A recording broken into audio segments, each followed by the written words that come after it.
मित्रों, आज आप लोगों के सामने एक रिसर्च शेयर करने वाले हैं। जिस रिसर्च में खुलासा हुआ है, इन दो ब्लड ग्रुप वाले लोगों को स्ट्रोक आने का खतरा ज़्यादा होता है। वो दो ब्लड ग्रुप कौन सा होता है, किन्हें ज़्यादा खतरा बना होता है, दोस्तों ये स्टडी आप लोगों के सामने शेयर करेंगे। तो दोस्तों, अगर आप ये जानकारी लेना चाहते हैं तो वीडियो को अंत तक सुनिएगा। सुनने के बाद जो महत्वपूर्ण जानकारी आपको प्राप्त होगी, ये जानकारी अपने यारों के साथ, दोस्तों के साथ, भाई बहनों के साथ ज़रूर शेयर करिएगा। दोस्तों, हाल ही में एक ताज़ा स्टडी सामने आई है जिसमें यह पता चला है कि हमारे ब्लड ग्रुप और स्ट्रोक के बीच एक गहरा संबंध है। शोध में सामने आया है कि ब्लड ग्रुप की मदद से स्ट्रोक के जोखिम के बारे में जानकारी मिल सकती है। इसके अलावा स्टडी में दोस्तों ब्लड ग्रुप और अन्य स्वास्थ्य समस्याओं के बारे में भी जानकारी मिली है। आइए मित्रों, जानते हैं इस अध्ययन के बारे में। हमारा ब्लड ग्रुप हमारे बारे में कई ज़रूरी बातें बताता है। मित्रों, यही वजह है कि यह हमारे लिए काफ़ी ज़रूरी होता है। अभी दोस्तों हाल ही में सामने आई एक स्टडी में हमारे ब्लड ग्रुप से जुड़ी एक अहम जानकारी सामने आई है। अध्ययन में पता चला है कि हमारे ब्लड ग्रुप को मदद से स्ट्रोक से पीड़ित होने के जोखिम के बारे में अहम जानकारी मिल सकती है। इस ताज़ा स्टडी में पता चला है कि कैसे हमारा ब्लड टाइप स्वास्थ्य परिणामों को प्रभावित कर सकता है। आइए मित्रों, जानते हैं इस स्टडी के बारे में विस्तार से। क्या कहती है आज की हमारी स्टडी। मित्रों, इस अध्ययन में 16,700 से अधिक स्ट्रोक पीड़ित व्यक्तियों और लगभग 6 लाख स्वस्थ व्यक्तियों को शामिल किया गया है। इस शोध में मित्रों ब्लड टाइप और इस्केमिक स्ट्रोक के बीच आनुवंशिक संबंधों की जांच की गई। इस्केमिक स्ट्रोक तब होता है जब मस्तिष्क के किसी हिस्से में खून की आपूर्ति ब्लॉक या कम हो जाती है। मित्रों, इन लोगों को ज़्यादा खतरा रहता है। कौन से वो लोग हैं जिन्हें ज़्यादा खतरा रहता है स्ट्रोक आने का, चलिए ये जानते हैं। मित्रों, स्टडी में सामने आया कि ब्लड ग्रुप ए वाले व्यक्तियों को अन्य ब्लड ग्रुप वाले लोगों की तुलना में 60 वर्ष की आयु से पहले स्ट्रोक आने का ज़्यादा खतरा हो सकता है। इस खोज से पता चला है कि ब्लड टाइप से संबंधित आनुवंशिक कारक कुछ व्यक्तियों को कम उम्र में स्ट्रोक के खतरे को बढ़ा सकते हैं। दोस्तों, ये कौन से लोग सुरक्षित हैं, चलिए ये भी जान लेते हैं। वहीं दोस्तों, इस शोध के अनुसार ब्लड ग्रुप ओ वाले व्यक्तियों में शुरुआती स्ट्रोक की संभावना कम होती है। शोध में यह पता चला है कि विशेष रूप से वयस्कों में इस्केमिक स्ट्रोक के खिलाफ ब्लड ग्रुप ओ की संभावित रूप से सुरक्षा प्रदान करता है। चलिए दोस्तों, देखते हैं शोध का निष्कर्ष क्या हुआ। दोस्तों, इस अध्ययन में भले ही ब्लड ग्रुप ए में स्ट्रोक के बढ़े हुए खतरे की बात सामने आई है, लेकिन इस पर अभी और जांच की ज़रूरत है। शोधकर्ता इस बात पर भी जोर देते हैं कि जहां ब्लड टाइप स्ट्रोक में एक भूमिका निभा सकता है, वहीं हाई ब्लड प्रेशर और धूम्रपान जैसे अन्य जोखिम कारक स्ट्रोक के जोखिम में ज़्यादा महत्वपूर्ण योगदान दे सकते हैं। इसीलिए स्ट्रोक की रोकथाम के लिए इन परिवर्तनीय जोखिम कारकों से बचने की प्राथमिकता होनी चाहिए। इसके अलावा स्टडी में दोस्तों ब्लड टाइप और कोरोनरी हार्ट डिजीज और पेट के कैंसर जैसी अन्य स्वास्थ्य स्थितियों के विकास के जोखिम के बीच थी एक संबंध भी पाया गया।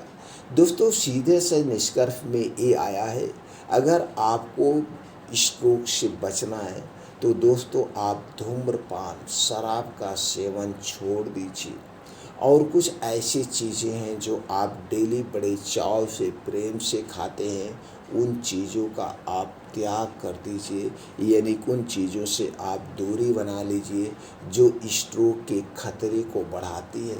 वो कौन सी चीज़ें हैं, चलिए थोड़ा सा प्रकाश डालते हैं।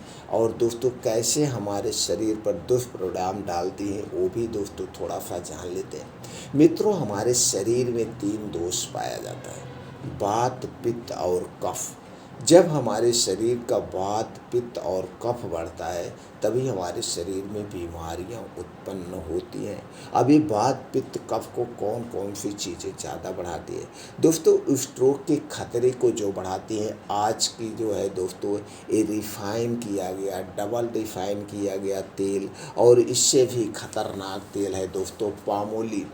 पामोलिन एक तो स्ट्रोक के खतरे को बढ़ाता है, दूसरे दोस्तों ये हमारे जो शरीर में हमारे शरीर में पाचन तंत्र इसे भी डिस्टर्ब करता है और कैंसर का प्रमुख कारण है। दूसरा है दोस्तों धूम्रपान।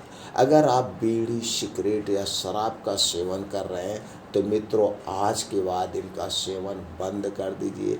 दोस्तों बहुत सारे ऐसे केसेस आती हैं, आप देख लीजिए, वो लोग बहुत ज़्यादा मात्रा में धूम्रपान करते थे, बीड़ी पीते थे, सिगरेट पीते थे, सुरते, तंबाकू लेते थे, शराब का सेवन करते थे, और 40 साल के पहले स्ट्रोक का खतरा उन पे बढ़ रहा था और स्ट्रोक आया। तो दोस्तों ये जितने भी धूम्रपान वाली चीज़ें हैं इन्हें आज से अभी से त्याग दीजिए, और सब त्यागने के बाद अपने शरीर की एक्टिविटी कुछ बढ़ाइए। अब शरीर की एक्टिविटी बढ़ाने के लिए लाइफ स्टाइल को चेंज करिए। अगर आपका ऑफिस या दुकान बहुत ज़्यादा दूर नहीं है, 1 किलोमीटर के अंदर में है, तो दुकान पे पैदल आइए, पैदल जाइए दोस्तों, पैदल चलने का प्रयास करिए, साइकिलिंग करने का प्रयास करिए, साधन का प्रयोग कम करिए। इससे आपकी शरीर की एक्टिविटी बढ़ी रहेगी। और दूसरा एक्टिविटी बढ़ाने का सबसे अच्छा तरीका है दोस्तों, रोज़ सुबह 5 बजे आज के लाइफ स्टाइल के अनुसार उठने का प्रयास करिए। उठने के बाद तुरंत 2 से 3 गिलास गुनगुना पानी पी लीजिए, तुरंत आपको एनर्जी मिलती है। और जब आप बासी मुँह इस पानी को पीते हैं तो दोस्तों आपके शरीर में जो वात, पित्त, कफ पाया जाता है उसे बैलेंस करने में मदद करता है, गैस, कब्ज, एसिडिटी को दूर करता है। पानी पीने के बाद अब आपको 5 बजे घर छोड़ देना है। 5 बजे से 7 बजे 2 घंटे का समय डेली आप अपने लिए निकालिए। 50% स्ट्रोक के खतरे को ये कम कर देता है, यानी 50% आपके शरीर से बीमारी को बचाता है। इसमें दोस्तों 5 से 6 किलोमीटर का मॉर्निंग वॉक करिए, इसे आधे घंटे में कवर करने का प्रयास करिए। मॉर्निंग वॉक का जो स्थान होगा जहाँ पे मिट्टी हो, हरी घास हो, उसी पे आप मॉर्निंग वॉक करिए, वो भी नंगे पाँव। मॉर्निंग वॉक जब आपका कंप्लीट हो जाए मित्रों, वहीं बैठ के 2 योगा जरूर करिए। पहला है अनुलोम विलोम, इसे आधे घंटे कंटिन्यू करिए। दूसरा है कपालभाति, इसे 15 से 20 मिनट करिए। इसी 2 योगा में संपूर्ण योगा समाहित है।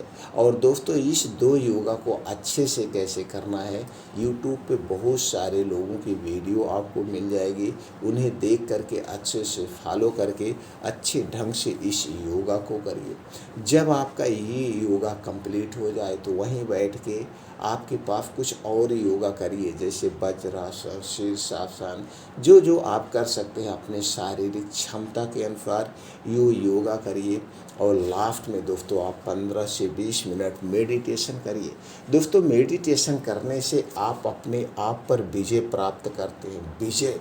और जिसने भी अपने आप पर विजय प्राप्त कर लिया, अपने आप को कंट्रोल कर लिया, दोस्तों दुनिया पर विजय प्राप्त कर सकता है। कैसे दोस्तों, हमारे शरीर में 2 माइंड पाया जाता है, एक कॉन्शियस माइंड, एक सब कॉन्शियस माइंड। दोस्तों ये जो हमारा सब कॉन्शियस माइंड है सबसे शक्तिशाली माइंड होता है।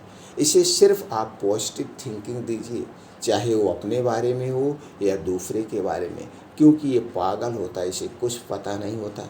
अगर आप दूसरे के बारे में भी बुरा सोचेंगे तो ये बुरा शब्द आपके दिमाग में हमेशा लाता रहेगा, चाहे वो दूसरे के साथ बुरा हो या आपके साथ बुरा बुरा जरूर होगा, दूसरे के साथ नहीं होगा तो आपके साथ जरूर बुरा होगा। इसलिए अपने माइंड को, सबकॉन्शियस माइंड को एक्टिव रखिए, इसे पॉजिटिव थिंकिंग दीजिए, इसे हमेशा पॉजिटिव थिंकिंग दीजिए। देखिए दोस्तों, आप हमेशा स्वस्थ और निरोग बने रहेंगे। दोस्तों, ये अपने सबकॉन्शियस माइंड को एक्टिव करिए। अगर ये छोटी छोटी सावधानियां आप रोज़ कर रहे हैं तो दोस्तों सभी बीमारियों से आप दूर रहेंगे। फिर मिलते हैं मित्रों अगले वीडियो में।